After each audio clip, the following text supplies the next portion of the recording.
America और Iran कशीदगी। Trump इंतजामिया ने ईरान के खिलाफ अक़वाम मुत्तहिदा की पाबंदियां यकतरफा तौर पर बहाल करने के बाद एक और चाल चल दी। अमेरिका ने वेनेज़ुएला के सदर समेत ईरानी वज़ारत दिफा पर भी पाबंदियां लगा दी।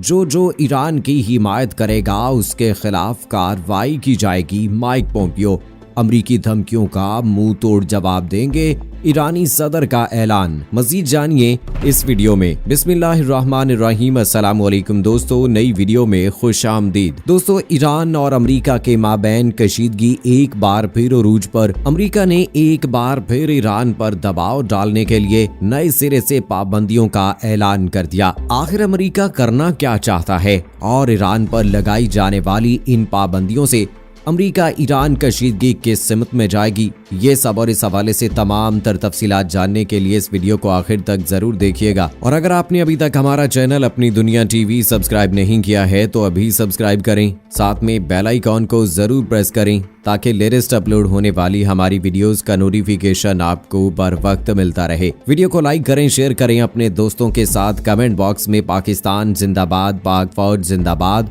ISI के गुमनाम हीरोज को सलाम और कश्मीर बनेगा पाकिस्तान का नारा जरूर कमेंट कीजिएगा।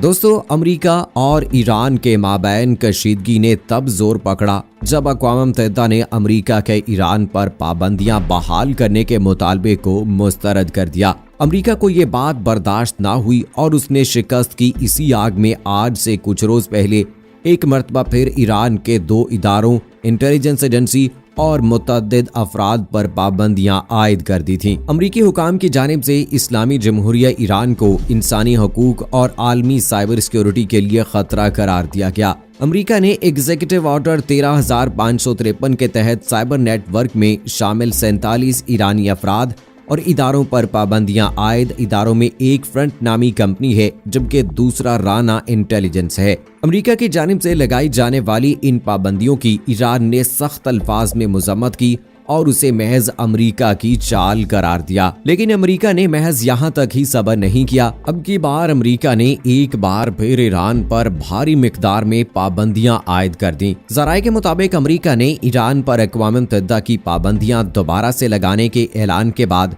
ईरानी वज़ारत दिफा समेत ईरानी जौहरी हथियार प्रोग्राम से मुतालिक 27 कंपनियों और अफराद पर नई पाबंदियां आयद कर दी। अमरीकी वज़ीर ख़ारजा माइक पोम्पियो ने अमरीकी वज़ीर दिफा मार्क एस्पर और वज़ीर ख़जाना स्टीवन मेंशन समेत दीगर ओहदेदारों के हमरा प्रेस कॉन्फ्रेंस में ईरान पर नई पाबंदियों का ऐलान किया। माइक पोम्पियो ने ईरान से करीबी ताल्लुकात बढ़ाने और ईरानी असलहा प्रोग्राम में मावरत करने पर वेनेज़ुएला के सदर निकोलस मादुरो पर भी पाबंदियां आयद करने का ऐलान किया। उन्होंने कहा कि ईरान की वज़ारत दिफा पर पाबंदियां लगाई गई हैं। इसके अलावा ईरान में यूरेनियम अफजूदगी में मुलव्विस 2 मरकजी अफराद पर भी पाबंदी आयद की गई है। अमरीकी वज़ीर ख़जाना स्टीवन मेंशन का कहना था कि आज की पाबंदियां ज्यादातर ईरानी जौहरी तवानाई एजेंसी से मुतालिक हैं। ईरानी बैलिस्टिक मिसाइल बनाने में मावनत करने वालों पर भी पाबंदियां लगाई हैं, जबकि अमरीकी वज़ीर तजारत ने बताया कि ईरान के 5 साइंसदानों को भी पाबंदियों की फहरिस्त में शामिल किया गया है। इस मौके पर अमरीकी वज़ीर दिफा मार्क एस्पर का कहना था कि मुस्तकबिल में किसी भी ईरानी जारहियत का मुकाबला करने के लिए पूरी तरह तैयार हैं।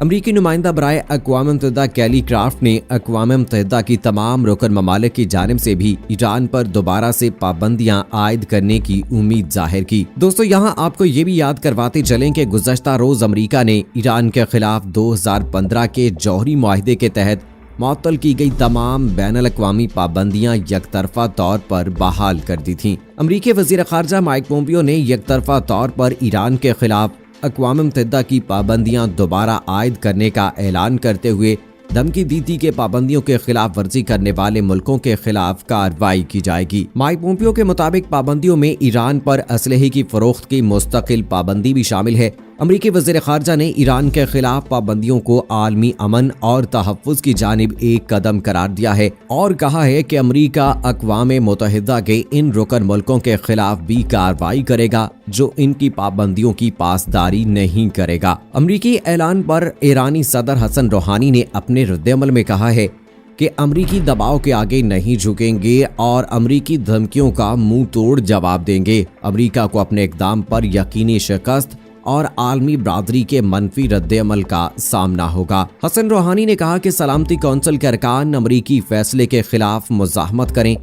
2015 के जौहरी माहदे पर फ्रीकैन अमल किया जाए तो ईरान भी माहदे की मुकम्मल पासदारी के लिए तैयार है। जबकि इसके अलावा आपको ये भी बताते चलें कि जुलाई 2015 में यूरोपीय यूनियन समेत 6 आलमी ताकतों अमेरिका, बरतानिया, फ्रांस, जर्मनी, रूस और चीन के ईरान के साथ होने वाले जौहरी माहदे joint comprehensive plan of action के तहत ईरान ने इस बात पर इत्तफाक किया था कि वो जौहरी रिएक्टर में बतौर ईंधन इस्तेमाल होने और जौहरी हथियारों की तैयारी में इस्तेमाल होने वाले अफजूदा शुदा यूरेनियम के ज़खायर को 15 साल के लिए महदूद करेगा, जबकि यूरेनियम अफजूदगी के लिए इस्तेमाल होने वाले सेंट्रीफ्यूजेस की तादाद को 10 साल के अरसे में बतदरीज कम करेगा। इन तमाम शराइत को कबूल करने के बदले अक़वाम मुत्तहिदा, अमरीका और यूरोपीय यूनियन की जानिब से ईरान पर आयद करदा इक़्तिसादी पाबंदियां उठा ली गई थी।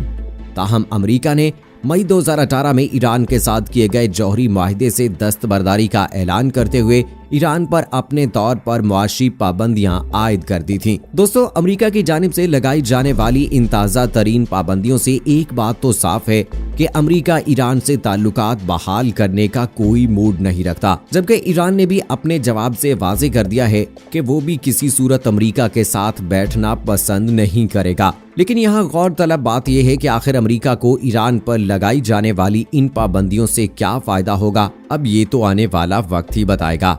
दोस्तों, वहीं दूसरी जानिब आपको ये भी बताते चलें कि ईरान और अमेरिका के माबैन कशीदगी तब अरूज पर पहुंची जब अमेरिका ने ईरानी कमांडर जनरल कासिम सुलेमानी को हमले में शहीद कर दिया था। ईरान ने इस हमले के बाद इराक में अमेरिकी फौज के मुतअद्दिद अड्डों पर मिसाइल दागे और अमेरिका को मुंह तोड़ जवाब दिया। तब से लेकर आज तक दोनों ममालिक वक्फे से एक दूसरे के खिलाफ कोई न कोई इकदामात उठाते रहते हैं। लेकिन क्या दोनों ममालिक के माबैन जारी ये कशीदगी वाकई किसी बड़ी जंग की शक्ल इख्तियार करेगी, अब ये तो आने वाला वक्त ही बताएगा। लेकिन दोस्तों, जहां तक बात की जाए कि ईरान और अमेरिका के दरमियान ये हालात बिगड़ते चले जा रहे हैं, उसकी सबसे बड़ी रीजन आपको बताते चलें कि इसराइल को सबसे ज्यादा अगर खतरा किसी मुल्क से है तो वो ईरान से है, क्योंकि ईरान के डायरेक्ट निशाने पर है इसराइल और ईरान जब चाहे उसे मुकम्मल तौर पर तबाह कर सकता है। यही वजह है कि अमेरिका इसराइल का साथ देते हुए ईरान को हर सतह पर कमजोर करने की कोशिश करता है